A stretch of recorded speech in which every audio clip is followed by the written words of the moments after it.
हमारे केस में हमारा कहना है कि she has appeared once. What was there demonstrated experience practice before the court of first instance, उनका एक्सपीरियंस क्या था। दूसरा डिमांड ये है कि was she arrested by Abu Dhabi authorities without the Indian embassy in Abu Dhabi being informed, क्या वो Indian embassy के बिना इंफॉर्मेशन को उनको अरेस्ट किया गया था।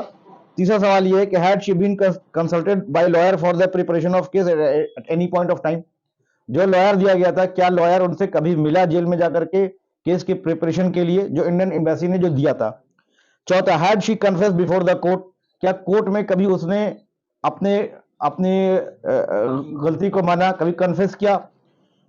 If the Indian embassy was notified and provided legal representation does it possess a case file, अगर उन्होंने प्रोवाइड कराया तो उसके पास केस फाइल होना चाहिए।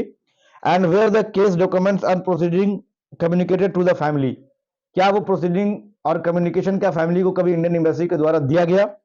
तीसरा, had the embassy provided the legal assistance at the stage of appeal, क्या appeal के टाइम पे उन्होंने कोई असिस्टेंस इंडियन एम्बेसी ने दिया। ये सवाल है, इस सवाल पे विचार और विमर्श का की जरूरत है। If the Indian embassy in Abu Dhabi had knowledge of the case from the outset, what form of conciliation meeting if anywhere conducted और communicated to the victim family. ये एक मैकेनिज्म एम्बेसीज में होना चाहिए जहां इंडियन फैमिलीज का आपस का डिस्प्यूट हो। Did the Indian embassy forward a mercy petition और application to the government of Abu Dhabi, if so is there a rejection order for the mercy petition और एप्लीकेशन, ये भी एक सवाल है। According to Abu Dhabi's regulation, is it possible for a convicted individual to be executed without their embassy being informed or notified? क्या ये possible है कि किसी को एग्जीक्यूट किया जा रहा है और इंडियन एम्बेसी को उसी कंट्री के नोटिफाई नहीं किया जाएगा। Was the Indian embassy in Abu Dhabi notified prior to execution or was the execution carried out without informing or notifying the Indian embassy? ये एक सवाल है जो पूछने का विषय है। Was any official from Indian embassy at the time of execution? Was she executed without the presence of Indian embassy Abu Dhabi?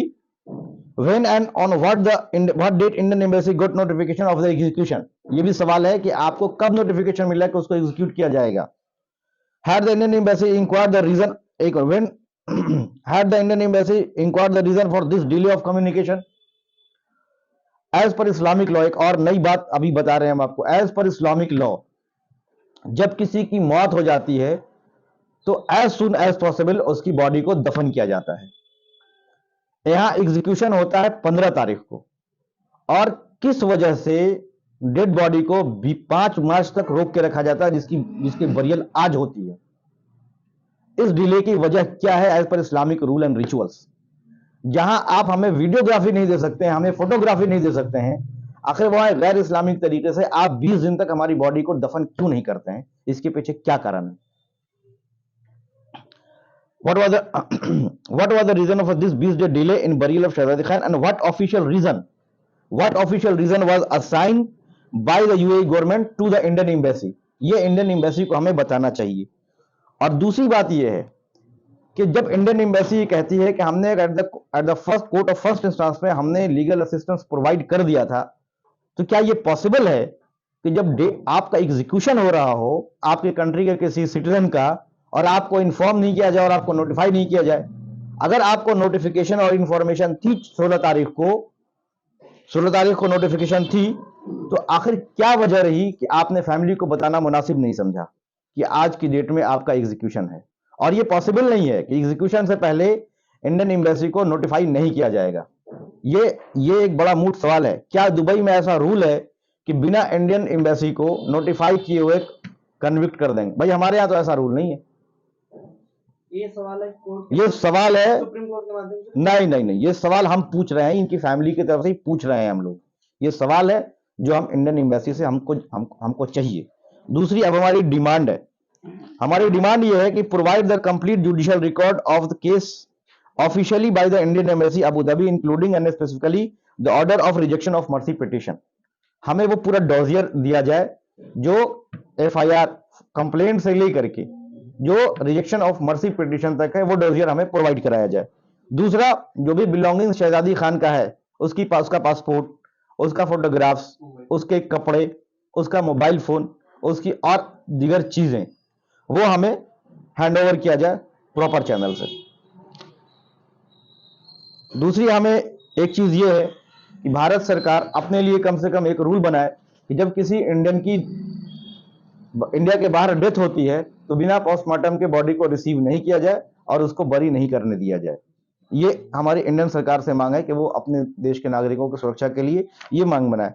दूसरी चीज, चौथा हमारी डिमांड ये है कि जो एफआईआर ऑलरेडी बांदा में हो रखी है उसकी प्रॉपर सीबीआई इंक्वायरी कराई जाए कि आखिर किस माध्यम से, किस बुनियाद पे, किस ट्रैफिकिंग के बुनियाद पे और क्या एलियोरमेंट दे करके इस शहजादी को भेजा गया था और इसके पीछे क्या कारण थे। दूसरा, जो एक हमारी बच्ची तो चली गई, शहजादी तो चली गई, अब ये है